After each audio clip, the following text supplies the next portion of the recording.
everybody, I'm the Drink Pro, and today we're blind tasting all 3 batches of Old Forester 150th.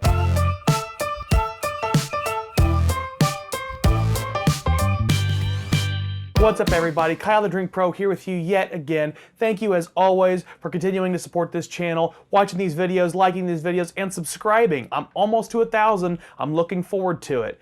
Today, we've got a fun one because we're trying all 3 batches of Old Forester 150th. Now, Brown-Forman decided they wanted to do some sort of special bottling for the 150th anniversary of the distillery. And instead of just doing one special bottling, they've actually done 3. We have 3 different batches. Now, you can see I only have 2 tubes, but thankfully, a very generous viewer, Henry Cervantes, shout out Henry, appreciate it, my man, has donated batch 3. So instead of getting too far into the history of Brown-Forman or Old Forester, I've talked about that before. You can check out those videos. I've linked them already.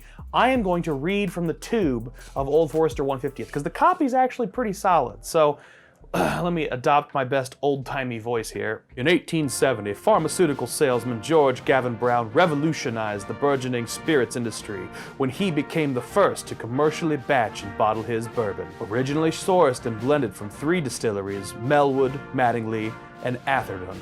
He sealed and signed each bottle, putting his reputation on the line to guarantee the whiskey's consistency and utmost quality. With this simple act, 150 years ago, Old Forester became America's first bottled bourbon. As the only bourbon with an uninterrupted 150-year history, we've endured our share of change, surviving prohibition, world wars, and an evolving consumer palate. We are pleased to recognize our anniversary with this exceptional whiskey. 150 barrels, unfiltered, and presented at 3 different batch proofs to reference the original distilleries, all sealed in amber glass bottles inspired by our early packaging. So here's what the bottles look like. As you can see, yes, it's amber brown glass. It's actually pretty thick too, I will say. It's got a lot more heft to it than your standard Old Forester bottle. And maybe that's why they feel like they can charge $150 MSRP for it. 150 years, $150, 150 barrels, you're seeing a theme here. All right, it's very cute of Brown-Forman to do that. I don't know how I feel about $150 for what looks like a standard barrel-proof bottle. Maybe they will prove me wrong, because these are batched together. So it sounds like they've taken 150 barrels from their warehouse and set them into 3 different batches, 50 barrels each, blended them to meet some kind of profile. I don't know if they were trying to actually meet profiles similar to the 3 distilleries they named on the back of the tube, or if it was just, you know, good marketing. But what we do know is that there are 3 different batch proofs. There are 3 different barrel batches that we're going to be tasting today, and they should be somewhat different at least. Now, unfortunately, I don't have the proof on my sample of batch 3, but I can Google that pretty easily. And what I do have is the tubes of batch 1 and 2. Batch 1 is 125.6 proof, and batch 2 is 126.4 proof. So they're pretty close. I mean, we're not talking about huge variations. Now, I do not know which of these glasses contains what, and that's the fun part for me. I've tasted batches 1 and 2 already. I've never tasted batch 3 before, so I might be able to pick it out more easily, but I'm really trying to figure out which one I like the best to the worst. I may try to pick them out, but really, honestly, what I'm here to do is figure out which batch is the best, because I've seen this question asked over and over and over and over again in secondary marketplaces, in forums discussing whiskey. People really want to know which of the 3 Old Forester batches that is coming from this 150th release is the best. And honestly, I totally get it. Most people don't have $450 to drop on 3 bottles of whiskey. They want to pick one of the 3 for a special occasion and call it a day. Not to mention the fact that these are very hard to get your hands on. So, you know, I was very lucky to have generous people either give me the sample or sell me these bottles. And I appreciate you guys, you know who you are. But I don't think the average consumer is going to be able to have the kind of pick and choose option in this case. They may have an opportunity to buy one of them and they want to know if they should or not. So we're going to blind taste all 3 of them. I'm going to pick what my favorite is to my least favorite, and I'm going to try to give rankings for each one. If one is a standout, if they're all pretty similar, if they're all good, if they're all bad. I want to get a general vibe without having batches be the driving factor, so that you guys will know which batch is actually best. So without further ado, let's get into it. I'm gonna go ahead and make these A, B, and C. I'm gonna write it down on my sheet of paper so that I remember what the hell I'm doing. I've had to edit some videos recently that it was clear I didn't remember what the hell I was doing, and it made it very difficult. So this is for you, future Kyle. So we'll go ahead and start with the nose on A here. First off, I almost always get like banana bread on Brown-Forman. That's just a classic note from Brown-Forman. Has this tape been here the whole time? I do kind of have to wonder what they were going for with the profile of the 150th, because my experience with the two that I've tried is they're relatively similar, and that they both have a classic down the middle of home plate Brown-Forman style. So this isn't going to be something that shocks you or surprises you or takes you a different direction. And bready, it's very bready. I get cinnamon, I get apples. It's almost like a strudel in some ways. I think what really stands out to me, honestly, on this pour is that it does not have classic bourbon aromatics in terms of sweetness. I don't get vanilla very much. I don't get honey very much. I don't get caramel at all. Like, this one to me is bready and oaky. There's definitely some sweetness, but it's almost like a molasses. Like that thick, rich, almost slightly bitter sweetness. As it's opening up, I'm really starting to get a little bit of lemon, but mostly like cherry cordial and I think roses.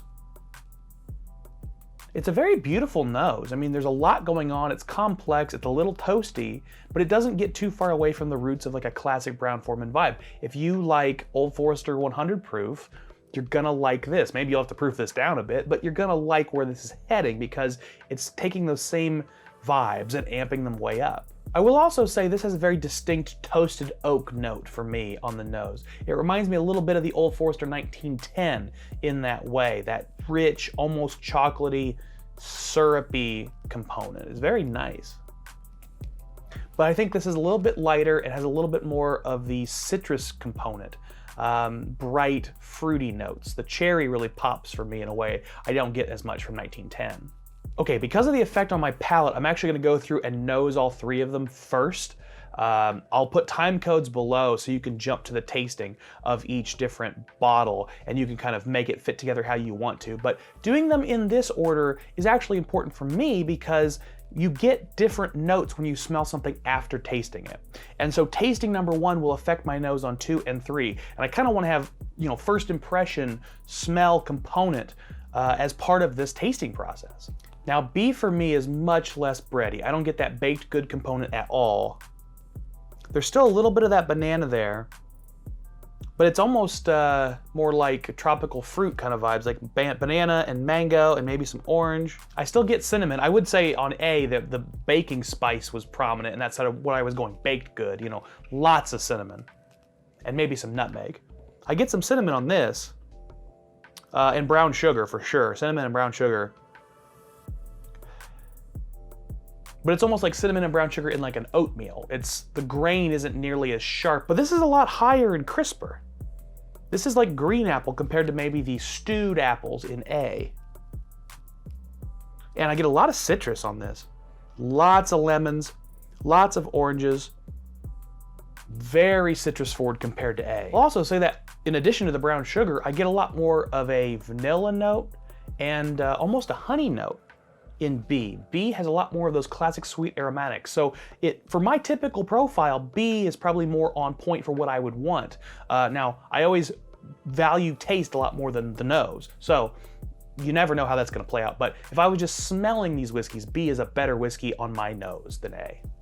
Ooh, and it brings in the almond as well. So now I'm getting almond with this nice, light, sweet, citrus kind of vibe and a lot of classic bourbon notes. That's a really nice nose. I think that's my favorite of A and B. Let's see if C can hold up or not.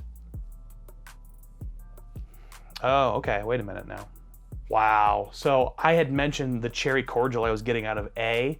C is all cherry. Whoa, the cherry is so much more prominent than it was in A. I mean, A, I got baked bread, baked goods, and I had to dig a little for the cherry. But when I come between A and C, A is just bready and C is cherry. I would say of the three, C is for me the least banana, the least bready. I think B probably has the most classic bourbon aromatics, the vanilla, the caramel, the brown sugar.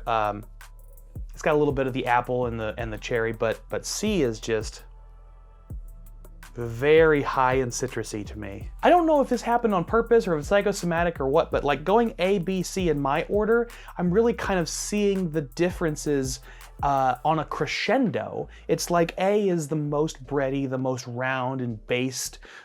B is sort of the middle ground. It's got some of those rounded elements, some more classic bourbon elements, and some of the high notes. It's a very balanced pour. C is a lot more high and bright and sharp. And keep in mind, it's not about the proof. I feel like A might have actually been the highest proof on the nose, but C, all of these notes are really bright and vibrant. I mean, instead of getting that cinnamon, I get a brighter thing like a ginger or a Jamaican allspice, something very sharp. C also starts to show me a slight minty note. It's very slight, but it's there, a slight spearmint. Oh, it's really fresh, and a little bit of herbal notes. The herbs and that mintiness are really, really fresh. I think there's this lemon throughout as well, the lemon meat instead of the lemon zest. Interestingly, I think the chocolate shows up the most on 3 as well. It's chocolate and fruit for me, which is a really fun combination. And the more I keep smelling it, the more the fruit dissipates. I think the fruit in B was more long lasting and kind of snuck up on you, whereas the fruit in C punches you right in the face and then dissipates very quickly. Okay, now the moment we're actually waiting for, right guys? Let's taste these suckers. Let's taste A. Ooh, so A tastes a lot like it smells. Lots of baking flavors, baking spice and cinnamon.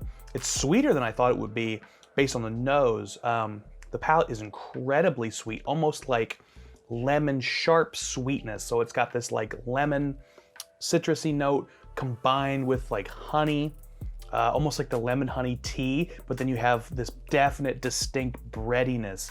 It really tastes like it smells, guys. This one is lemon herbal tea in one hand and some sort of like apple strudel, apple banana baked bar in the other hand. It is just very decadent. Now I'm getting some caramel. The caramel wasn't really showing up for me much on the nose, but boy, I'm getting it on the palate now. It is toasty sugar, holy crap. And as decadent as it is, it's also very delicate and elegant. Decadent, delicate, elegant, words. I gotta say, there's a lot of, it's hot. It's barrel proof or batch proof, whatever they want to call it. It's high proof. It's over 64. Oh, I don't know which one it is. It's probably over 64. But it is, and so I get that pepper because of the high proof and a little bit of burn on the tongue. But the finish is really long even beside that fact. I get incredibly long cinnamon and honey and baked spices and baked goods and the breadiness and the banana. All of it is still on my palate, 30 seconds after tasting it. Very impressive. All right, let's see if B matches up. Now B actually drinks a little hotter. That really almost burned my tongue. I kept it in my mouth for probably too long, but it's pretty sharp. It's sharper than A for sure. It's got a lot more pepper on the finish, a lot more pepper. There's a little bit more oakiness in B. B definitely has a little bit of astringency, a little bit of dry wood, but it's also got more of those like nice citrus components. The lemon, again, I'm getting a lot of lemon out of this lineup for some reason, but the lemon's really showing up on the palate early and kind of lingering for a while. And then as that dissipates, you get almost this red hot, sweet cinnamon tingle.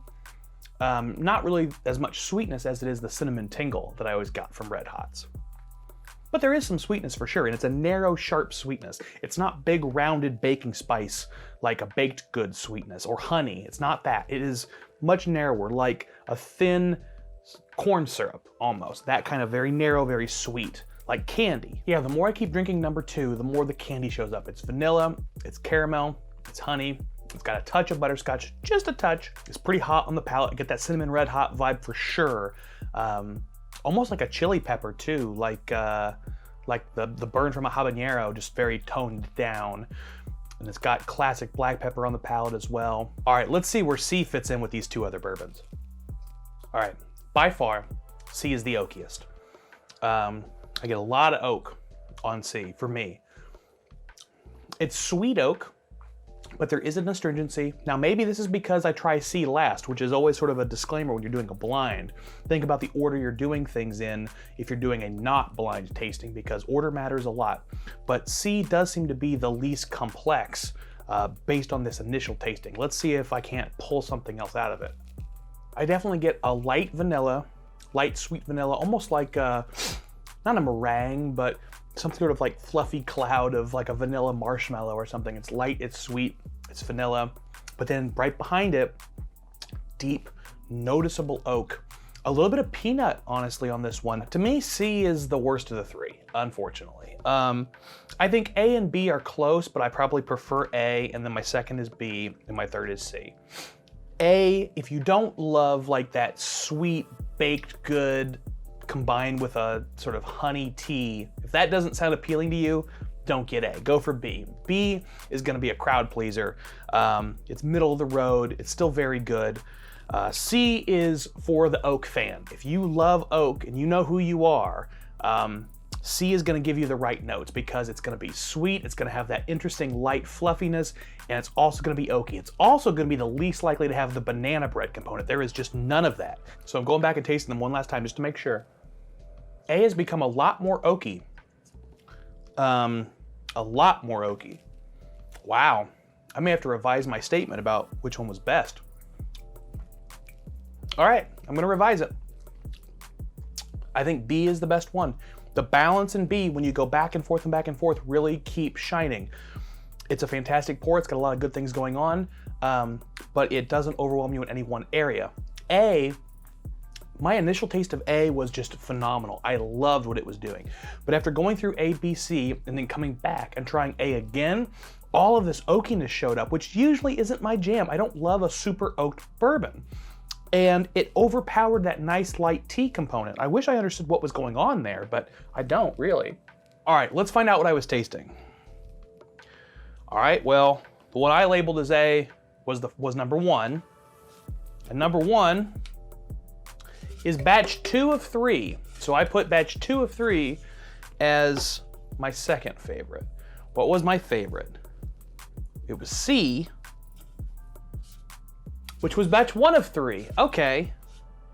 So my favorite was batch 1 of 3, my second favorite was batch 2 of 3, and that means my least favorite was batch 3. I appreciate the sample though, Henry. Thank you so much, my man. So there you have it. I'll take them in the order they are listed. Batch 1 is my favorite, batch 2 is my second favorite, batch 3 is my third or least favorite. The interesting thing to me though is that batch 2 and 1 are very close. Batch 3 for me was clearly third place, but it's mostly because I'm not a huge oak guy. But batch 1, I did not prefer until the very end. It was going through them all and then coming back where I went, oh, batch 2 has this oakiness that's showed up now that I don't care for as much. Batch 1 is definitely the most balanced. I think if you like that sort of tea and sweet cake kind of vibe, number 2 is gonna be your favorite one for sure. Especially if you're not super sensitive to oak, but I'm just very sensitive to oak. And so I don't know what happened, but the oak really started to show up in 2 in a way that I felt detracted from that very delicate profile. B remained stout throughout. Not really that stout, but just consistent. And that's a thing I really look for. I'm also a sucker for berries, and there were a little bit more of them in B than there was in A and C. Ironically, C on the nose was very berry forward. I got tons of cherries, and I just wish that C tasted like it smelled. It didn't. C'est la vie. That's it for me, guys. Thank you all so much for joining me. I appreciate it. Please consider liking and subscribing, share this channel with your friends, and joining me on the Patreon. I hope you guys are gonna have a good day. I know I am, because I started the day right with Old Forester 150th. Y'all keep drinking like professionals. Cheers.